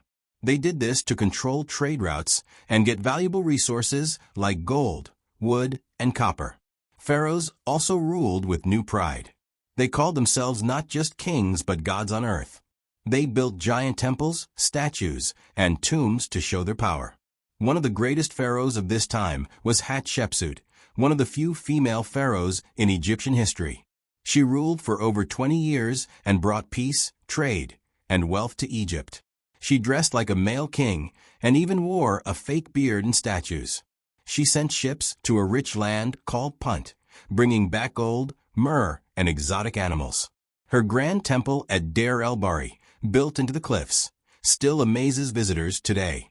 After Hatshepsut, another famous pharaoh rose to power, Thutmose III. He was a great military leader who led Egypt to its biggest size ever. He won many battles and brought back treasure, animals, and even plants from faraway lands. But perhaps the most famous ruler of all came next, Akhenaten. Akhenaten was very different. He wanted to change Egypt's religion. Instead of worshiping many gods, he wanted Egyptians to worship only one, Aten, the sun disk. This was one of the first times in history that a ruler tried to create a monotheistic religion. He changed art, religion, and even the capital city. He built a new city called Akhenaten, now Amarna, and forced people to worship Aten. Statues and paintings during his rule looked very different, more natural and relaxed. Some showed the royal family playing together, which was unusual for Egyptian art. But most Egyptians didn't like the changes. After Akhenaten died, the priests and people quickly returned to the old ways. Akhenaten's son Tutankhamun became pharaoh when he was only 9 years old. You probably know Tutankhamun by his nickname, King Tut. Tut didn't rule for long, and he wasn't very powerful. But his tomb was filled with treasures and remained untouched for over 3,000 years. In 1922, British archaeologist Howard Carter found it hidden in the Valley of the Kings. Inside were gold masks, beds, jewelry, chariots, and more. It was the most complete royal tomb ever found and made King Tut world famous. After Tutankhamun, Egypt had many other strong pharaohs, including Seti I, who built grand temples, and Ramses II, one of the most famous pharaohs of all time. Ramses II, also called Ramses the Great, ruled for 66 years. He fought major battles, including the Battle of Kadesh against the Hittites. This was one of the largest chariot battles in history. Even though the battle ended in a draw, Ramses declared it a great victory and celebrated it on temple walls. Later, he signed the world's first known peace treaty with the Hittites. This showed that Egypt could use both power and peace to protect its people. Ramses II built more temples and statues than any other pharaoh. His most famous temple is at Abu Simbel, where 4 giant statues of him sit guarding the entrance. Inside are halls and chambers filled with carvings. This temple was carved into a mountain and designed so that, twice a year, sunlight reaches the back wall and lights up statues inside. Ramses ruled for so long that people called him the Great Ancestor. When he died, he was buried in a huge tomb in the Valley of the Kings. But even during this golden age, trouble was coming. Egypt had grown so large that it became hard to control. War, high taxes, and foreign threats began to weaken the kingdom. Also, many pharaohs who came after Ramses were not as strong. They couldn't hold the empire together. Around 1070 BCE, the new kingdom came to an end. Egypt lost much of its land in Asia and Nubia. Priests of Ammonius grew so powerful that they acted like kings themselves. Local leaders began to fight for control, and the once great Egypt slowly began to break apart. Even so, the new kingdom left a powerful mark on history. Its art, buildings, and stories are still studied today. It was a time when Egypt stood at the center of the ancient world, proud, powerful, and full of life. The Third Intermediate Period, a time of change and division. After the new kingdom ended, Egypt entered a time of great change and instability. This new period is called the Third Intermediate Period, and it lasted from around 1070 BCE to 664 BCE. Egypt was no longer the powerful and united empire it once had been. Instead, the country became divided, with many rulers fighting for control. Let's take a closer look at what life was like during this time. Egypt was now ruled by weaker kings. These pharaohs had less power than before. In the north, around the city of Tanis in the delta, some kings claimed to rule Egypt. In the south, near Thebes, powerful priests of Ammonius controlled the temples and religious life. Sometimes these priests held more power than the actual pharaohs. This split caused problems. Egypt no longer had one strong leader. Instead, different regions acted like their own kingdoms, and they didn't always get along. Some cities had their own local rulers or governors who made decisions without the pharaoh's approval. Even though Egypt was divided, life continued. People still farmed along the Nile, built small temples, and followed the old traditions. But the feeling of unity and greatness was slowly fading. During this period, foreigners began to play a bigger role in Egypt. One important group was the Libyans. Many Libyans had moved into Egypt over the years. They came from the West and were once seen as outsiders, but over time, they became part of Egyptian society. Some Libyan leaders even became pharaohs. They founded the 22nd dynasty, and one of their rulers, Shoshenkai, is mentioned in the Bible. The Libyan kings tried to bring Egypt back together. They controlled large parts of the country, and they built temples to show their power. But still, they faced problems. Local governors often acted on their own, and Egypt remained divided. Then came the Kushites. To the south of Egypt, in the land of Nubia, a strong kingdom had risen. This kingdom was called Kush, and its rulers respected Egyptian culture. They spoke Egyptian, built pyramids, and worshipped Egyptian gods. Around 750 BCE, a Kushite king named Pi, sometimes written as Pianki, decided to invade Egypt. He believed that Egypt had lost its way and needed a strong ruler to restore order. He marched north with his army, and one by one, he defeated the local rulers. Pi became king of all Egypt and started the 25th dynasty. The Kushite pharaohs brought peace and unity back to Egypt for a short time. They built temples, honored the gods, and tried to rebuild the country. One of the most famous Kushite kings was Taharka, who ruled during a time of war and strength. But Egypt now faced a new and dangerous threat, the Assyrians. The Assyrians were powerful warriors from Mesopotamia, in what is now Iraq. They had a large empire and were expanding westward. The Assyrians saw Egypt as both a threat and a prize. They wanted to stop Egyptian support for rebellions in their lands, and they also wanted control over the Nile's riches. In the early 600s BCE, the Assyrians invaded Egypt. They fought hard battles and managed to push out the Kushite rulers. They even captured cities like Thebes, destroying parts of it. The Assyrians didn't stay long, but their attacks left Egypt weak and unstable once again. After the Assyrians left, Egypt fell into the hands of new rulers, this time from the city of Sais in the western delta. These rulers began the 26th dynasty, also called the Sate dynasty. They worked hard to bring Egypt back to order. The first strong king of this dynasty was Samtik. He made deals with foreign powers and hired Greek soldiers to help protect Egypt's borders. Under the Sate kings, Egypt enjoyed a short time of peace and progress. They fixed old temples, revived art and culture, and tried to return to the traditions of the past. It was like Egypt was trying to remember its golden days. They also built relationships with Greece. Greek merchants and soldiers came to Egypt. The city of Naucratis became a Greek trading port. Greek people started to admire Egyptian wisdom and religion. This connection would become very important in the years to come. But even during this brief comeback, Egypt was not safe. To the east, a new empire was growing, the Persian Empire.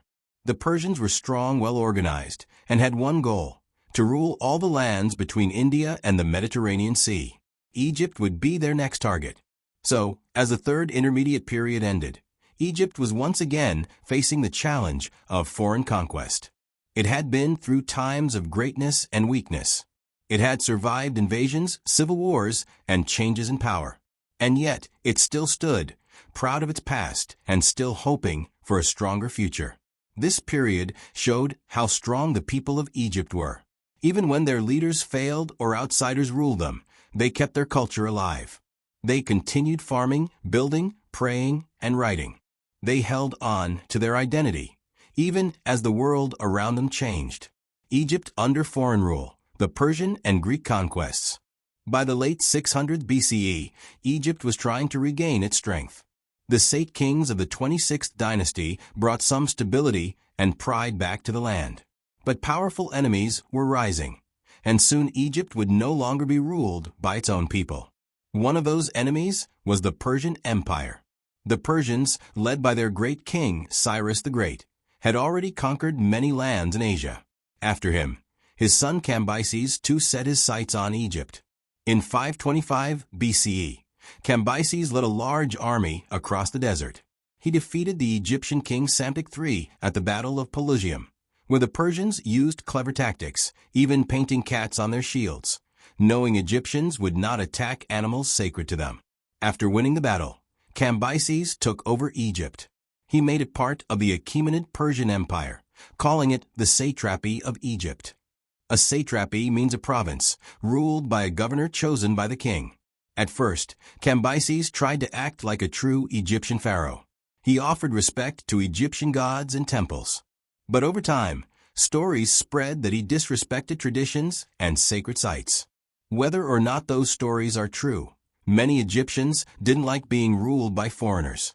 The Persians ruled Egypt for almost 100 years. During this time, Egypt was still rich and important, but it had lost its independence. In 404 BCE, a native Egyptian named Amartius led a rebellion and took back control. For a short time, Egypt had its own rulers again. This period is called the 28th through 30th dynasties. But the Persians were not done. In 343 BCE, the Persians returned and reconquered Egypt under Artaxerxes III. Once again, Egypt was a Persian satrapy. But this second period of Persian rule did not last long. A new power was rising in the west, the Greeks. In 332 BCE, a young and brilliant military leader named Alexander the Great marched into Egypt. He had already defeated the Persians in many battles. When he entered Egypt, the people welcomed him as a liberator, not an invader. Alexander respected Egyptian culture. He offered gifts to the gods and visited temples. The priests accepted him as pharaoh. He even planned a great new city on the Mediterranean coast, Alexandria. This city would become one of the most famous in the ancient world. Alexander didn't stay long in Egypt. He left to conquer more lands, and he died young in 323 BCE before he could return. After his death, his empire was divided among his generals. One of them, Ptolemy, took control of Egypt. This began the Ptolemaic dynasty, a time when Greek rulers governed Egypt. The Ptolemies ruled Egypt for nearly 300 years. Though they were Greek, they adopted many Egyptian customs. They built temples, followed Egyptian religious traditions, and even wore traditional pharaoh-style crowns. Still, they spoke Greek and brought many Greek ideas to Egypt. The most famous of the Ptolemies was Cleopatra VII. Cleopatra was smart, charming, and well-educated. She spoke many languages, including Egyptian. She ruled during a time of great danger, when the Roman Empire was growing more powerful. To protect Egypt, Cleopatra formed political and romantic alliances with two important Roman leaders, Julius Caesar and later Mark Antony. But things didn't go as planned. After Julius Caesar was killed in Rome, Mark Antony and Cleopatra faced a new Roman enemy, Octavian, who would later become Emperor Augustus.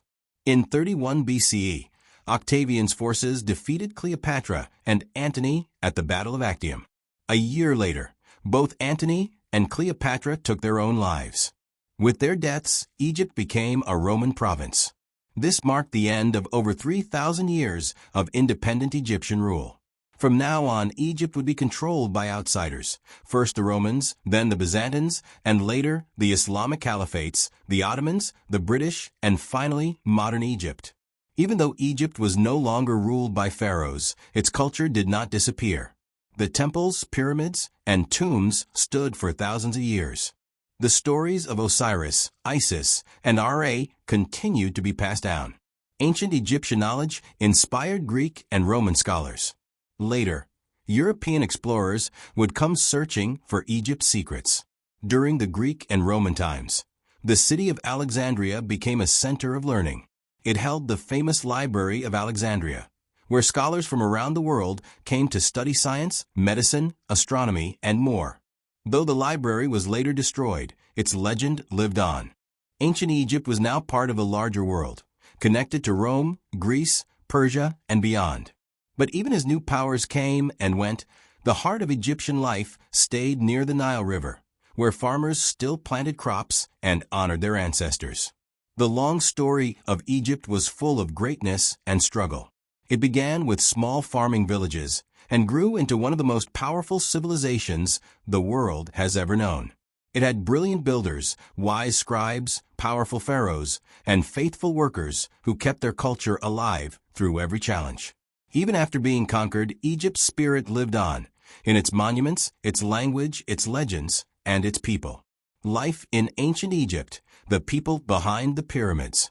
So far, we've talked a lot about the kings, queens, wars, and big changes in Egypt's long history.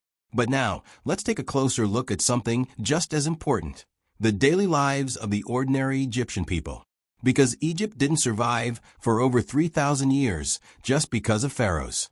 It lasted because everyday people worked, farmed, prayed, built, and raised families through peace and hardship. Most Egyptians lived near the Nile River. The land around the Nile was rich and fertile, perfect for growing crops. Every year, the river would flood its banks and leave behind black soil that helped food grow. Farmers planted wheat, barley, onions, lettuce, and many other crops.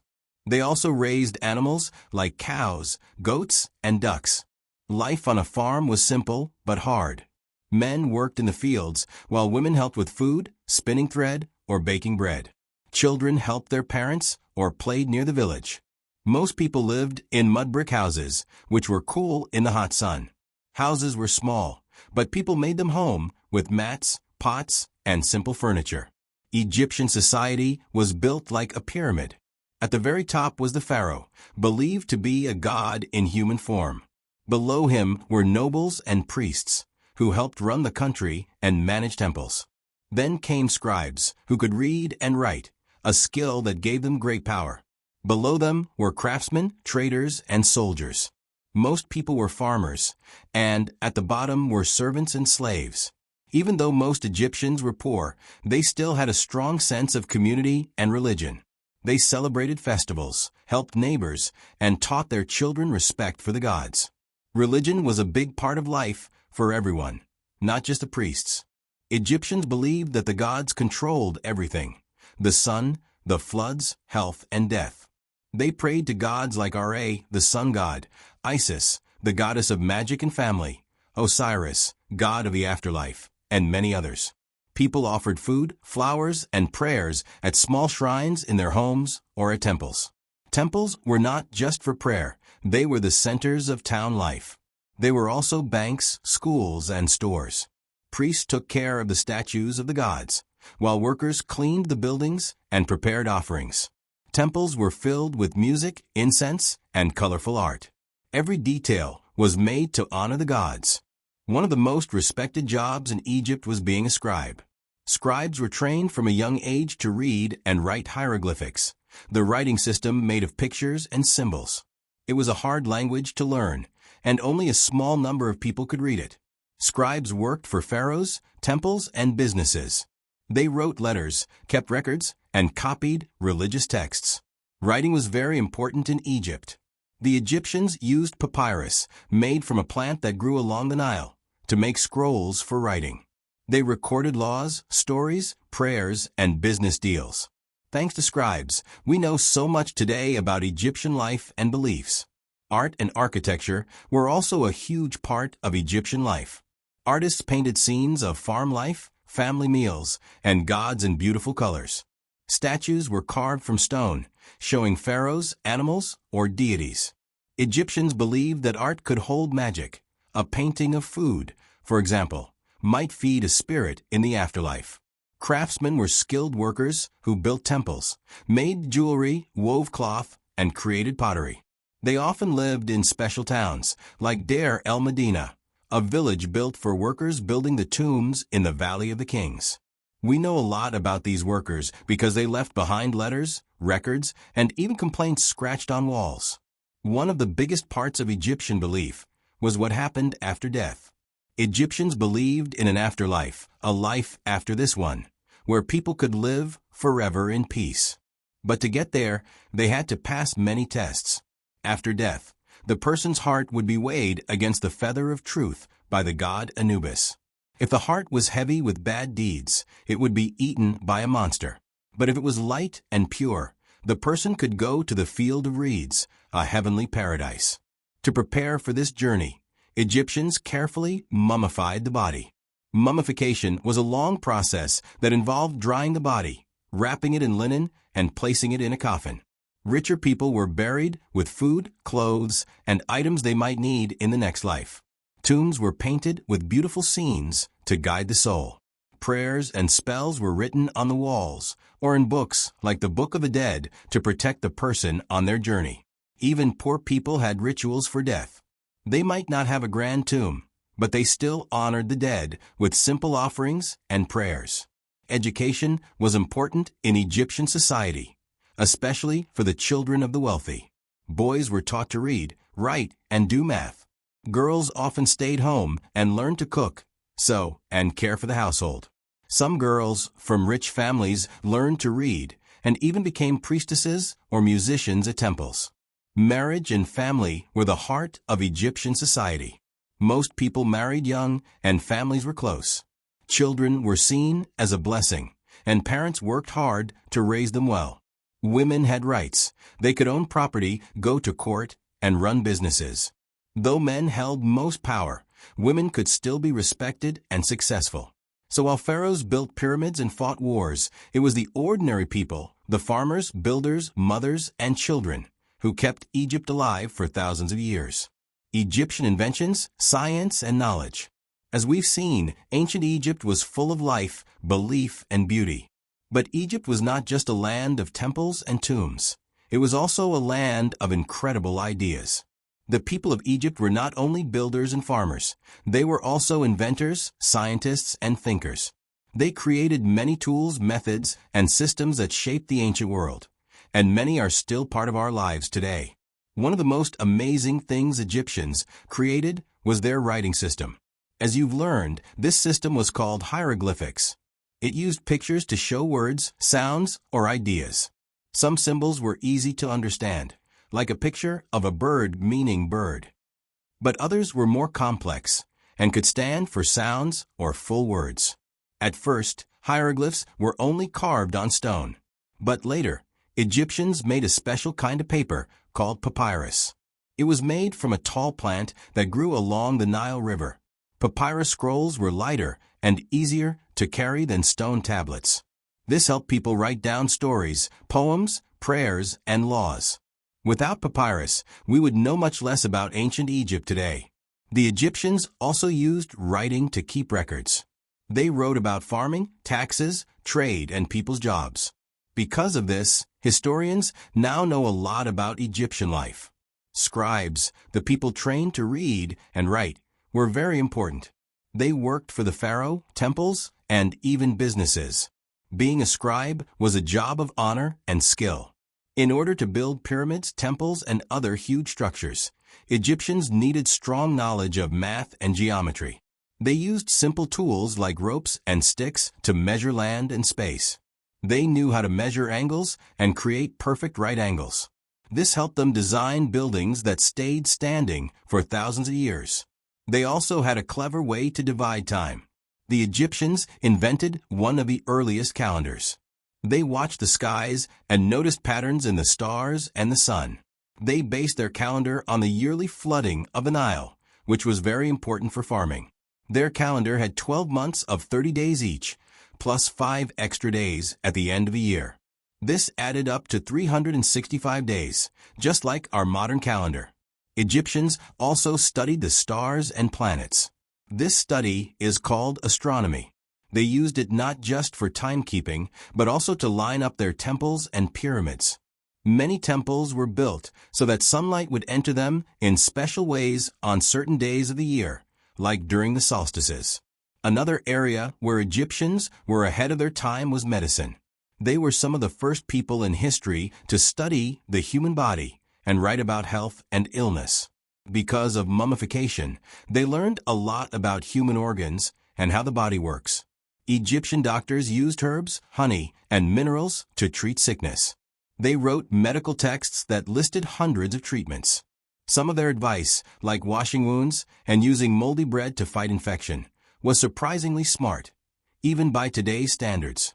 Doctors treated toothaches, stomach problems, broken bones, and even eye infections. Some treatments didn't work, but many were based on close observation and experience.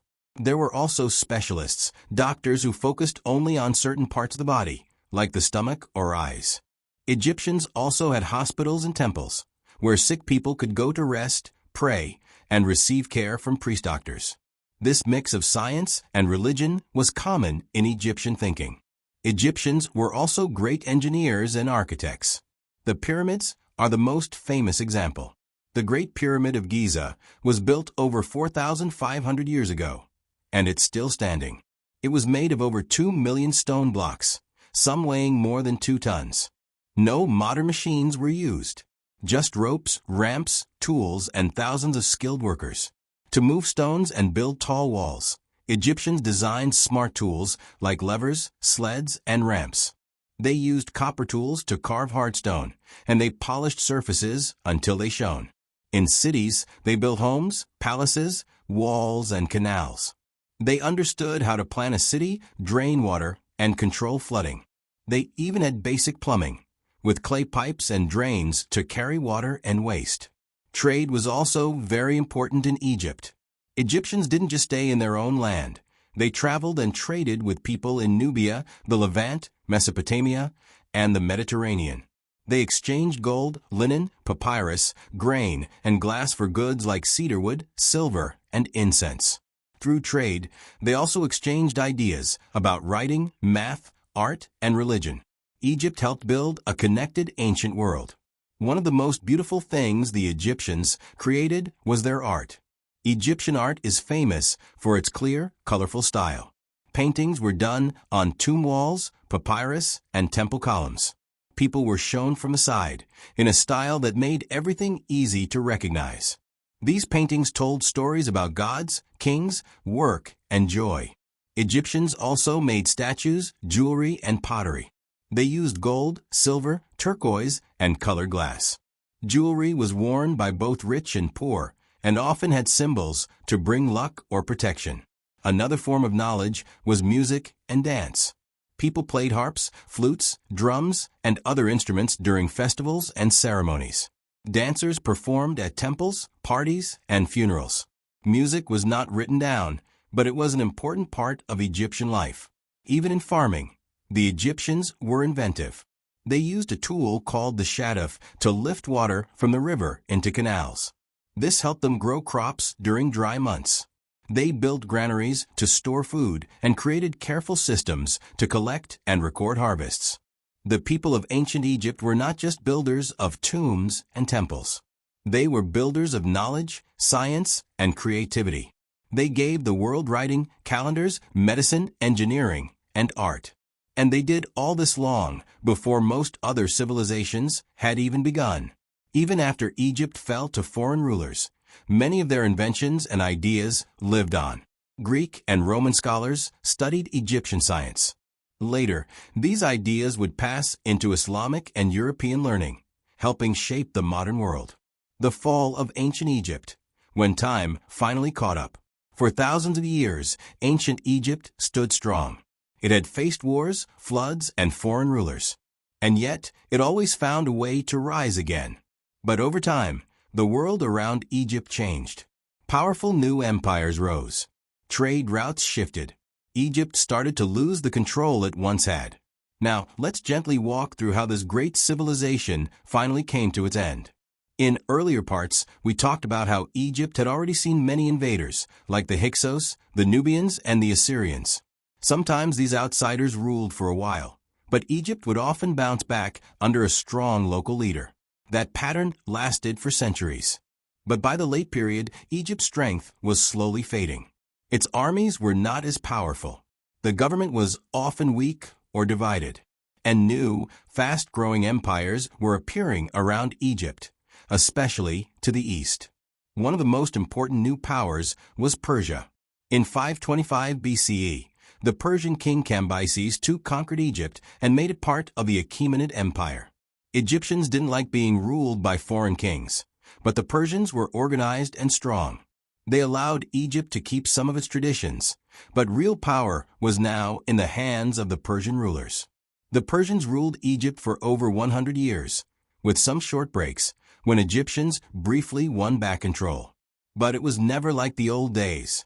The Golden Age was over. Then came a man who changed the world, Alexander the Great. In 332 BCE, Alexander marched into Egypt after defeating the Persians. Many Egyptians welcomed him. They saw him as a hero who had freed them from Persian rule. Alexander respected Egyptian religion. He even visited the temple of the god Ammonius at the Siwa oasis, where priests called him the son of Ammonius. This helped win the hearts of many Egyptians. Alexander didn't stay in Egypt for long.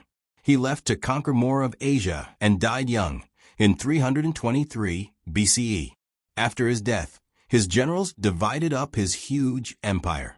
One of them, Ptolemy, took control of Egypt. This began the Ptolemaic dynasty, a Greek family that ruled Egypt for almost 300 years. Even though they were Greek, the Ptolemies acted like pharaohs. They wore Egyptian crowns, followed Egyptian customs, and built temples in Egyptian-style. One of the most famous rulers from this time was Cleopatra VII. She was clever, well-educated, and spoke many languages, including Egyptian. Cleopatra tried hard to keep Egypt strong and independent. She worked closely with powerful Roman leaders like Julius Caesar and Mark Antony, hoping to protect her kingdom. But Rome was growing stronger every year. In 31 BCE, Cleopatra and Mark Antony lost a major battle to Octavian, who would later become Emperor Augustus. The next year, both Cleopatra and Antony died. With their deaths, Egypt became a province of the Roman Empire. This moment marked the official end of ancient Egyptian rule. From now on, Egypt would be controlled by outsiders. First the Romans, then the Byzantines, and later the Arabs. Even though Egypt still had temples, cities, and traditions, it was no longer ruled by pharaohs. The old ways slowly faded. Temples were closed. Hieroglyphs were forgotten. The knowledge of how to read them disappeared completely for over 1,000 years. For a long time, people saw the giant statues and pyramid walls, but had no idea what the writings meant. It wasn't until the 1800s, when a stone called the Rosetta Stone was found, that people began to understand the lost language of the pharaohs again. The Rosetta Stone had the same text written in 3 scripts: Greek, Demotic, and hieroglyphic. Since scholars could already read Greek, they used it to slowly figure out the other 2.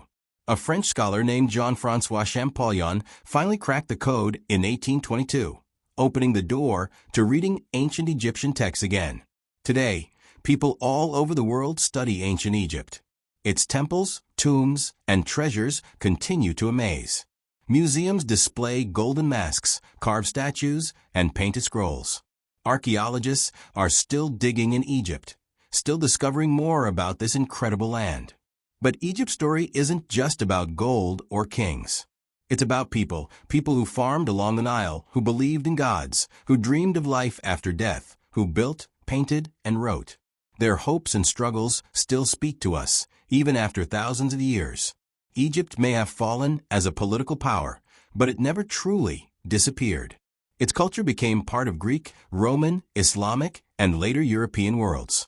It shaped how humans think about time, death, writing, art, and leadership. We see Egypt's influence in architecture, in religion, and even in modern science. Their love for learning, their careful planning, and their respect for the natural world left a lasting mark. The ancient Egyptians were people who built for eternity, and in many ways they succeeded. Why ancient Egypt still matters today. We've now walked through the entire story of ancient Egypt, from the first villages along the Nile to the end of pharaohs and the rise of foreign rulers. That journey took more than 3,000 years. And even though the last ancient Egyptian temple closed long ago, the spirit of Egypt still lives on. So now we ask a simple question. Why does ancient Egypt still matter? What is it about this place and its people that continues to capture our attention? One answer is time. Ancient Egypt lasted longer than almost any other civilization in history. Think about this.